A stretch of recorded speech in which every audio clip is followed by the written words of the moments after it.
आज मस्त पनीरची भाजी बनवली होती आणि पोळ्या लाटतच होते तेवढ्यात ते म्हणाले की आज चपाती नको, काहीतरी छान असा मस्त पराठा बनव, 2च बनव पण छान असे पराठे बनव.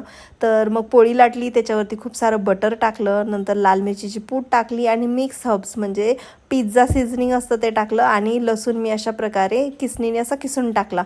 याच्यावरती कोथिंबीर वगैरे टाकू शकता. असं कटरने मी छान 3-4 पार्ट कट करून घेतले, म्हणजे 4-5 पार्ट कट करून घेतलेत आणि त्याला काय करायचं आपल्याला रोल करायचं आहे आणि रोल करून हा मस्त असा लेयर बनतात. त्याच्यावरती थोडंसं अजून मी इथं मिक्स हर्ब्स टाकते म्हणजे तेच जे पिझ्झा सीझनिंग आहे ते. आणि ह्याला जास्त जाडसर पण नाही लाटायचं, मीडियम साईजमध्ये लाटायचं, म्हणजे जाड लाटलं तर छान असं क्रिस्पी होत नाही ते.